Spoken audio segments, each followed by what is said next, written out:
एक आदमी था तो उसकी बीवी इंतकाल कर गई और उसने तलाक दे दी। 10-11 साल का उसका बेटा था, उसने दूसरी शादी कर ली। एक दिन अपने बेटे से कहने लगा, बेटे वो सगी अम्मा ठीक थी या ये वाली ठीक है? तो बेटा कहने लगा, अब्बा जी ये ठीक है, वो सगी अम्मी झूठ बड़े बोलती थी, सगी अम्मी झूठ बड़े बोलती थी, झूठी थी, ये सच्ची है। उसने कहा, बेवकूफ तेरी माँ झूठी थी? उसने कहा, अब्बा बड़ी। क्या किस तरह? कहने लगा, अब्बा जी मैं ना कभी, आपको पता है मैं शरारती हूं, कभी मैं शरारत करता था ना, कोई बर्तन तोड़ देता था तो मेरी सगी अम्मा मुझे थप्पड़ मार के बाहर निकालती थी, कहती थी मैं ताला लगाऊंगी बावर्ची खाने को, तुझे सारी रात रोटी नहीं देनी, तू आज भूखा ही रहेगा, बिल्कुल नहीं देना, सारी रात नहीं देना। बड़े दावे करती थी, कसमें उठाती थी, पर बड़ी झूठी थी। आधा घंटा भी नहीं गुजरता था तो गलियों में मुझे ढूंढने लग जाती थी, ढूंढ के लाती थी, ढूंढ के, और ला के ना तो गलती मेरी होती थी, रोना मेरी अम्मा शुरू कर देती थी, वे ओए मैनू ना सताया कर वे पुत्रा। फिर मेरी मर्जी का खाना मुझे पका के देती थी, मेरी मर्जी का, और फिर मेरी अम्मा मुझे तोहफा भी देती थी। अब्बा जी वो झूठी थी, पहले कह रही थी सारी रात नहीं देना, अब आधा घंटा। ये बड़ी सच्ची है, जवाब भाई है। मैं शरारत करता हूं तो थप्पड़ मार के निकाल देती है, कहती है रोटी नहीं देनी, फिर मैं सारी रात रो के गुजारता हूं पर नहीं देती। ये सच्ची है, वो झूठी थी। तुम मां के दर्द को क्या समझे? बच्चे तो कहते हैं अम्मा ने हमें कैद कर दिया, अम्मा कहती है मेरी मर्जी से खाओ, और तुझे नहीं पता उसने कैद नहीं किया, वो तुमसे प्यार बड़ा सच्चा करती, और बड़ा सच्चा प्यार करती है तेरे साथ, बड़ा सच्चा। बेटा बर्गर खा के आ जाता है, अम्मा कहती है रोटी खा ले, कहता नहीं आपने बैंगन पकाए हुए हैं मैंने नहीं खाने। तो अम्मा मिन्नतें करती है, कहती है चल तू दस की खाना है, तेनू सेवियां ना बना दिया, फटाफट दाल पक जाएगी, क्या खाएगा? वो अब्बा जी मेरी तरह करीब से कहते हैं छड़ पर भूख लगेगी तो आप ही खा लेगा, लेकिन अम्मा कहती है इसने रोटी ना खाई तो मुझे नींद नहीं आएगी। तो इस दर्द को समझना, माँ के सीने में ना, देखिए ना एक बच्ची होती है बीए, वो उसने कर लिया, उसकी अम्मा रोज कहती है बेटे सवेरे उठा कर, सास के पास जाएगी तो वो कहेगी कि इसकी अम्मा ने सवेरे उठना सिखाया ही नहीं, अब बेटी कहती है अम्मा जी तो जावांगी वेखी जाएगी। अच्छा उसकी शादी हो गई, उसकी सास ने आहिस्ता आहिस्ता शिकवे शुरू कर दिए, खामन से कहने लगी तू इसको उठाता ही नहीं सवेरे, वो भी कहता है कमरे में जाके अम्मा शिकवा करती है तू उठती नहीं। और बच्ची लाडली थी, वो नहीं थी उठती टाइम पे। जिंदगी के 22 साल 23 साल वो सवेरे नहीं उठी, वक्त पे नहीं उठी, मिसाल दे रहा हूं। फिर उसी बेटी को अल्लाह ने एक बेटा अता कर दिया। सुबह 100 आवाज उसकी अम्मा देती थी पर उसकी आंख नहीं खुलती थी, लेकिन उसी बेटी का बेटा सहरी के वक्त हल्का सा रोता है, सारी दुनिया सोई है पर अम्मा उसकी फटाफट जागती है, फटाफट जागती है। मैं गुलाम हूं एक आस्ताने का, और मैं समझता हूं जो किसी का मुरीद ही नहीं उस पर तो साया ही नहीं, उसे चाहिए किसी बुजुर्ग का साया हासिल करे। लेकिन भाई ये बात भी बड़ी सच्ची है कि मेरे जैसे पीर के हाथ में 5000 रुपया नजराना दो ना, पीर साहब दुआ करना, तो पीर साहब ने दुआ पक्की याद की हुई है सबके लिए, रटी रटाई, अल्लाह खैर करे अल्लाह भला करे, और सबके लिए रट्टा लगाया हुआ है। और अम्मा को बेटा वैसे ही कह जाए, वैसे ही अम्मा मैं इंटरव्यू देने जा रहा हूं जरा दुआ करना, वो बीबियां मंगा के दुआए तंजीना पढ़ाना शुरू कर देती है, और सारी सारी रात मुसल्ले पे बैठी। इस दर्द को समझना। और भाई बड़ा वेल ड्रेस बेटा होता है, वेल ड्रेस नौजवान, वो 18,000 का जोड़ा पहनता है, 7,000 का जूता खरीदता है, वो कीमती किस्म की घड़ी इस्तेमाल करता है, लेकिन उसी बच्चे के जब अपने बच्चे होते हैं ना तो बीबी को कहता है ये ले 10,000 रुपया, बच्चों के कपड़े खरीद ले, मेरे सही है अभी कल ही तो खरीदे थे। और बाप, और तू समझा ही नहीं यार, 30 साल बाप ने जवानी सारी सऊदी अरब को दे दी, लेकिन तेरा ख्याल रखा। मैं ऐसे लोगों को जानता हूं जिन्होंने 30-30 साल परदेश में कंबल नहीं बदला, और जहां गए थे तो एक कंबल खरीदा था फिर बदला नहीं। तू मां बाप के बारे में, और यहां बच्चे हिसाब करते फिरते हैं, भाई तो पिछले महीने भी 5,000 दिता सी, तुसी पैसों का करदे की हो? मां बाप से हिसाब करता है तू। तिरमिजी शरीफ के लफ्ज है, एक सहाबी ने आके अर्ज की, या रसूल अल्लाह, पैसे विरासत के नहीं, मेरे अब्बा जी ने नहीं दिए मुझे, और मैंने खुद मेहनत करके कमाए। अब मेरा अब्बा मुझसे पैसे मांगता है तो क्या करूं? और मेरे हैं, मैंने कमाए हैं, अब्बा जी ने नहीं दिए, विरासत नहीं, हिस्सा नहीं मिला। हुजूर मेरा अब्बा मांगता है तो मेरे लिए हुक्म क्या है? तो नबी पाक ने फरमाया, क्या कहा तुमने? पैसे तेरे हैं? कहा हुजूर हाँ। तो फरमाया अब्बा किसका है? कहा या रसूलल्लाह मेरा। तो फरमाया अगर तू अपने वालिद का है तो तेरी हर शय तेरे वालिद की है। तू भी तेरे वालिद का है तो तेरा माल भी तेरे। मां और बाप ये तो हुस्न है जिंदगी का, ये तो वकार है इंसान का। जब तक मां बाप का हाथ पकड़ के चलोगे ना, रास्ते सीधे रहेंगे। और जिस दिन उंगली छोड़ के सड़क पे निकलना पड़ा ना, सर चकराने लगेगा। याद रखना, ये बड़ा मुश्किल काम होता है। लोगों का तो रुख ही उस दिन वादे होता है जिस दिन आदमी साये से महरूम होता है। अम्मा तो कमरे में पड़ी हो ना, औरंगजेब आलमगीर की मां फौत हो गई, 350 कमरा था महल का, और अम्मा 12 साल टांगों से माजूर रही औरंगजेब आलमगीर की। अम्मा 12 साल कमरे से निकल नहीं सकी, साथ ही वॉशरूम था या जो भी उस दौर में तरीका था। औरंगजेब जब महल में आते थे तो फिर भी सीधे अम्मा के पास जाते थे, और जब वापस निकलते थे फिर भी अम्मा के साथ। औरंगजेब की मां का जनाजा उठा तो औरंगजेब ने रोना शुरू किया। फिर सालों बीत गए पर उसके आंसू खुश्क नहीं होते थे। एक शख्स ने कहा तेरी कोई अनोखी मर गई है, सारी दुनिया की मरती हैं। उसने कहा मैं बादशाह हूं, 24 घंटे लोगों का आना जाना है, बड़े दबदबे हैं, बड़े डेरेदारियां हैं, बड़ी भैंसें, बड़ी गायें, बड़े खाने वाले, बड़े लांगरी। मेरी मां बूढ़ी थी, एक कोने में पड़ी रहती थी, पर जब से वो गई है ये मुझे महल नहीं लगता, मुझे कब्रिस्तान लगता है। मुझे लगता है ये कब्रिस्तान है। माँ और बाप तो तेरी नेमत है भाई। हम बच्चे, हमारे आजकल के बच्चों ने एक मसला बड़ा पक्का याद कर लिया। कहते मौलाना पीर साहब पसंद की शादी करना जायज नहीं। मैं कहता हूं साहब और भी बड़ी चीजें जायज है, सिर्फ एक ही शय जायज रह गई है। रसूल पाक सल्लल्लाहु अलैहि वसल्लम सिवाय अल्लाह के किसी के पाबंद नहीं, किसी के पाबंद नहीं। पर जनाब सैयदा खतीजतुल कुबरा रदी अल्लाह ताला अन्हा ने पैगामे निकाह दिया, या रसूलल्लाह मैं शादी करना चाहती हूँ। हुजूर किसी के पाबंद नहीं, पर मेरे महबूब ने फरमाया मेरा चचा मेरे वालिद की जगह है, मैं अपने चाचा से पूछ के तुम्हें जवाब दूंगा। यह है पसंद की शादी जो मेरे नबी ने बयान फरमाई है। तू सारा कुछ क्रॉस कर करके गुजर जाता है।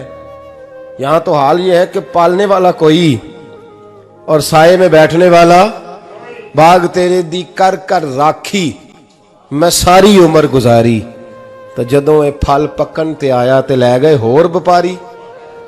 और बेटा गुजरता है अम्मा के दरवाजे के आगे से, अम्मा के दरवाजे के आगे बेटा अमरूद लेके आया है 6 किलो। तवज्जो है मेरी बात पर? इधर देखें जी, छोड़ें थोड़ी देर हमारी सुने। वो अमरूद लेके आया 5-6 किलो, तो अम्मा के दरवाजे के करीब से गुजर गया रात को। तो कमाई खाने का टाइम आया ना, तो गुजर गया। तो वो वजीर आजम से डरता है ना, तो जाके बीबी से कहता है बीबी के हकूक देना भी रसूलुल्लाह की सुन्नत है। लेकिन ये क्या बात हुई, तूने बीवी और मां का मुकाबला शुरू करा दिया? समझ तो सही, ये तेरे लिए काबे की जगह है और तू बीवी के लिए काबे की जगह है। उसे भी समझना चाहिए, गौर करना चाहिए। 5 किलो अमरूद लेके तो मां के कमरे के करीब से गुजर गया है। बीबी को जाके कहता है चल आधा किलो अम्मा को भी दे, या उसके कौन से दांत हैं। तो प्लेट में डाल के वो लाई है। तू समझा ही नहीं, तूने गौर ही नहीं किया। बंदा तो वो ठीक नहीं था, नेपोलियन। पर किसी ने उससे पूछा था बता जिंदगी में पैसे लेने का मजा कब आया? उसने कहा कि मुझे मजा तब आता था कि मैं अपनी सारी कमाई ला के अपनी अम्मा के हाथ पे रखता था, और फिर जब मैं अपनी माँ से थोड़ा थोड़ा खर्चा लेता था ना, थोड़ा थोड़ा। तवज्जो है मेरी बात पे? अम्मा जी 10 रुपए दे आज। कहते जब मैं थोड़ा थोड़ा खर्चा लेता था ना, तो मुझे यूं लगता था जैसे मैं बादशाह वक्त के सामने खड़ा हूं और वो खजाने का मुंह खोल खोल के मुझे देता जा रहा है। तो इस जायके को समझ तो सही भाई, तो इसको समझ तो सही। भाई याद रखें और गौर करें, मां और बाप। और फिर ये भी सुन लें, नबी पाक सल्लल्लाहु ताला अलैहि वसल्लम ने माँ बाप के लिए फरमाया, हुमा जन्नतुका व नारुक, यही तेरी जन्नत है और यही तेरे लिए जहन्नम है। अगर ये राजी हो गए तो तेरे लिए जन्नत है, नाराज हो गए तो चाहे तू 100 पीर के मज़ार पे हाजिरी दे आ, लेकिन जब तक अब्बा राजी नहीं उतनी देर तक अल्लाह राजी। ये हदीस पाक है, हुजूर ने फरमाया जिसके वालिद राजी उसका अल्लाह राजी, और जिसका बाप नाराज उसका अल्लाह। हाँ बेशक, अब ये हदीस है ना, तो सारे वली एक तरफ बैठ जाएं, कहें या अल्लाह बख्श दे मुरीद को, लेकिन अगर अब्बा कहे या अल्लाह ना माफ करना, तो अल्लाह उन औलिया की नहीं मानता, वालिद की मानता है। इसलिए बुल्ले शाह आसमानी उड्डियां पढ़ना है, जेड़ा घर बैठा उन्होंने पढ़िया ही नहीं। भाई याद रखो, माँ बाप से प्यार करो, इनकी खिदमत करो, इनके पास बैठा करो, और माँ बाप को टाइम दें, वक़्त दें, चंद घड़ियां उनके पास बैठें। आप यकीन करें, अब्बा जी से आप मशवरा कर लें, सिर्फ मशवरा, मर्जी बेशक अपनी करें, लेकिन उस मशवरे में आपको इतना साया मिलेगा कि जिंदगी में कभी नाकामी नहीं होगी। पर असी सज्जन दी मन्नी, अब्बे दी नहीं मन्नी। वो फटे पे जो नलायक हमारी तरह का बैठा है उससे मशवरा लेना है, वालिद से नहीं लेना। बाप के पास बैठे, उससे मशवरा लें। मेरे अब्बा जी किसान थे, मैंने अपनी जिंदगी में ढेरों चीजें अपने बाप से सीखी हैं, दर्जनों चीजें सीखी हैं। मेरे वालिद बड़े खुददार थे, मिजाज में अजीब सी खुददारी थी। कोई बंदा कभी हाल पूछ लेता था ना कि हालात किस तरह के हैं, तो फरमाते थे भाई अगर बताना हुआ तो अपने अल्लाह को बताऊंगा। अल्हम्दुलिल्लाह बड़ा फजल है, मैंने उनके हाथों पे हमेशा छाले देखे, हमेशा छाले, लेकिन उनका हाथ कभी किसी दुनियादार के सामने फैलता हुआ नहीं देखा। लोग मुझे कहते हैं आप किस पीर साहब के साहबजादे हैं, तो मैं कहता हूं मैं उस पीर का साहबजादा हूं जिसने मेहनत करके हलाल की कमाई खाई सारी जिंदगी। ये लोग पीर नहीं होते, ये मुर्शिद नहीं होते, और मैंने दर्जनों चीजें सीखी उनसे। तो सीखने तो बैठ, तुझे हजारों चीजें मिलेंगी। भाई अपनी जिंदगी में माँ बाप की तरफ देखो, सबसे जरूरी काम है इन्हें वक़्त दो। अम्मा के ओ भाई बड़ा मुश्किल है दुनियादारों से तारीफ कराना, तो अम्मा दे कोल ते एवं 2 मिनट राती बईए ना आखी अम्मा पैर कटे ना रजाई चो तेरे घुट छड़ा, तो अम्मा कहती जा मेरा पुत्र थकिया आया तू सो जाके, मैं कदों काम लगी सा, मैं कदों हलवा डई सा, जा सो जा जाके। बस ये कार्रवाई है, तूने 2 मिनट के लिए कह दिया, सवेरे पूरे मोहल्ले में तेरी अम्मा कहेगी अल्लाह मेरे पुत्र वर्गा पुत्र सारिया नूं दे। राती आउंदा है ते मैनू घुट के सौंदा है, अल्लाह घुटिया कोई नहीं सो भी कार्रवाई पाई सो, लेकिन वो सबको बताती है। तो भाई इतनी कीमती चीज और तू छोड़ के मैं अभी जलसे से देर से आता था ना, अब तो जाता नहीं ज्यादा जगहों पे, कोशिश करता हूं कि चलो माहौल के मुताबिक, थोड़ा खुश्क आदमी हूं तो हर जगह सेट नहीं हो पाता, इसलिए कम जाता हूं। तो कभी रात को आते थे ना देर से, मेरी अम्मा जी शुगर की मरीज थी, तो मैं छोटे भाई को फोन करता था कि अम्मा जी सो गए, कहते सो गए। मैं कहता था कि तू ना इस तरह कर, नीचे आ जा, 2 बज गए, वो शुगर की मरीज है, आंख खुल जाए ना तो दोबारा लगती नहीं बुजुर्गों की, तो तू दरवाजा खोल दे, अंदर दस्तक दी तो दिक्कत होगी। तो मैं जूते उतार के अंदर दाखिल होता था, तो पहला कदम रखता था तो मेरी अम्मा बोल पड़ती थी पुत्र आ गए, आ गए। ओ भाई तू इस दर्द को समझना, कोई तुझे मिलेगा, कोई मिलेगा तुझे ऐसा। अब मैं दूर दराज भी चला जाता हूँ, उनकी जिंदगी में नहीं जा पाया, कहते हमने नहीं जाना, घर में रहना है। इस कैफ को समझ ले, इस दौलत के करीब हो जा। हजरत अबू हुरैरा रदी अल्लाह ताला अन्हु फरमाते हैं मेरी अम्मा बूढ़ी थी, मैं उनकी खिदमत करता था। बाप की खिदमत और माँ की खिदमत सबके हिस्से में नहीं आती, ये रब जिसे महबूब रखता है उसे ये मौके अता करता है। खुश नसीब है जिसे बूढ़ा बाप मिले और वो नौकरी करे, खुश किस्मत है जिसको बीमार माँ मिले और वो नौकरी करे। हजरत अबू हुरैरा फरमाते मेरी अम्मा बूढ़ी थी, तो उनका मैदा कमजोर हो गया था, तो मैं उठा के पखाना पेशाब करता था तो कई दफा मेरे ऊपर कर देती थी। ये हजरत इब्न जौजी अलैहि रहमा ने इसको लिखा है। फरमाते हैं मेरे दिल में ख्याल आता था कि मैं बड़ा खिदमत गुजार हूं अपनी माँ का। एक दिन मैं हजरत उमर के पास बैठा था उनके दौरे खिलाफत में, तो एक शख्स आ गया। उस शख्स ने आकर के कहा कि हजरत उमर से हुजूर एक मसला पूछना है। फरमाया पूछो।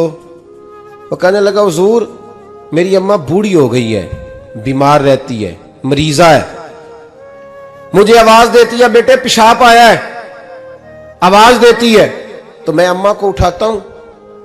अभी मैं बैतुल खिला तक, वाशरूम तक जाता नहीं कि मेरी अम्मा मेरे ऊपर पेशाब कर देती है। हजरत उमर से कहने लगा हुजूर बचपन में मैं अम्मा पे पेशाब करता था, अब अम्मा मेरे ऊपर कर देती है तो हक अदा हो गया ना। हजरत अबू हुरैरा कहते हैं जब उसने सवाल पूछा तो मेरे भी कान खड़े हो गए। मैंने कहा ये तो मेरे वाला मसला पूछ रहा है, मेरे वाला मसला पूछ रहा है। मेरे पास एक दोस्त जुमा पढ़ने आते हैं बड़ी दूर से, उन्हें कहने लगे हजरत साहब जदों भी मैं आउना ना तुसी मेरी ही गल छेड़ देंदे हो, वो जो बात होती है ना बिल्कुल मेरी होती है। मैंने कहा नहीं यार जो मैं कर रहा होता हूँ वो मेरी भी होती है, वो सारे मुआशरे की होती है। हमें लगता है कि मेरी हो रही है, हालांकि वो बात हमारी सबकी मुश्तरका होती है। सुन ले और याद रख ले। हजरत अबू हुरैरा फरमाते मेरे कान खड़े हो गए। मैंने कहा इसने तो मेरी बात पूछनी शुरू कर दी। हजरत फारूक आजम से कहने लगा हुजूर बचपन में मैं अम्मा पे पेशाब करता था, वो मेरे ऊपर कर देती है तो हक अदा हो गया। हजरत उमर कहने लगे नहीं कोई नहीं हुआ। उसने कहा हुजूर मुझे समझाएं, वो सारे काम जो मैं अम्मा के साथ करता था अम्मा मेरे साथ करती है तो क्यों नहीं हुआ। हजरत उमर कहने लगे भाई पेशाब तो तू भी अम्मा पे करता था और अम्मा भी तेरे ऊपर करती है, पर तेरी और तेरी माँ की सोच में बड़ा फर्क है। उसने कहा हुजूर किस तरह, तो क्या जवाब है सैयदना फारूक आजम का, लौ काना नबी बाद लकाना उमर इब्न खत्ताब। क्या जवाब है। हजरत उमर फरमाने लगे तेरी और तेरी माँ की सोच में बड़ा फर्क है। कहा हुजूर किस तरह। फरमाया जब तेरी अम्मा तेरे ऊपर पेशाब करती है ना तो तू दुआ करता है कि या अल्लाह बूढ़ी हो गई है इसे पर्दा दे दे, और जब तू अपनी अम्मा पे पेशाब करता था तो वो दुआ करती थी या अल्लाह मेरे लाल को लंबी जिंदगी अता फरमा। फरमाया ये तेरा और उसका फर्क है। कहा जब तेरी और तेरी माँ की सोच में। और नबी पाक सल्लल्लाहु अलैहि वसल्लम ने फरमाया है जितने भी गुनाह इंसान करता है ना अल्लाह करीम सजा को रोक देता है, क़यामत में सजा देगा। और जो माँ बाप का नाफरमान है ना उसको दुनिया में भी सजा मिलेगी। जो माँ बाप का नाफरमान है उसे दुनिया में भी। आप यकीन करें बच्चे थोड़ा सा पढ़ जाते हैं बेचारे तो माँ बाप से कहते हैं अब्बा जी तुसी पुराने दौर दे हो, तो की पता होवे। और तुझे पता ही नहीं भाई, तुझे खबर ही नहीं, ये पुराने दौर के नहीं, तू बेवकूफ़ों के दौर का है। तू समझ ये कोई तालीम है। अकबर अलाहाबादी ने कहा था हम ऐसी लाखों किताबें काबिले ज़ब्ती समझते हैं, जब्त करने को दिल करता है। हम ऐसी लाखों किताबें काबिले ज़ब्ती समझते हैं जिनको पढ़ के बेटे बाप को खबती समझते हैं। बात है करने वाली। माँ और बाप इतना बड़ा दर्जा है। और भाई सुन लो और इस बात को याद रखना, दुनिया में सियाबी होने से बड़ी विलायत कोई नहीं। सारे वली गौस कुतुब अब्दाल मिलके भी सियाबी के कदमों की खाक तक को नहीं पहुंच सकते, लेकिन हजरत अवैसे करनी सियाबी नहीं बन सके सिर्फ अपनी अम्मा की वजह से पीछे रहे। महबूब ने फरमाया तू वहां रह के माँ की नौकरी कर, तेरा नबी तुझसे राजी है। इतना बड़ा काम उन्होंने छोड़ दिया, हुजूर की जाहिरी जियारत नहीं कर पाए। और तू कहता है मैं फलाने पीर साहब के आस्थाने पे होता हूं, अम्मा बड़े भाई के पास होती है, मैं जाता हूं तंजीमों के साथ जमातों के साथ और अम्मा फलाने के साथ। ये कैसी बात हुई, ये किस तरह का मसला हुआ। जो तेरी ड्यूटी है उस ड्यूटी को पहले अदा कर, नौकरी को पहले कर, फराइज का अदायगी पहले कर। तू फर्ज छोड़ के नफल के पीछे जा रहा है, इस काम को पहले सर अंजाम दे। मेरे नबी पाक सल्लल्लाहु अलैहि वसल्लम ने फरमाया वालिदैन के नाफरमान को दुनिया में सजा मिलती,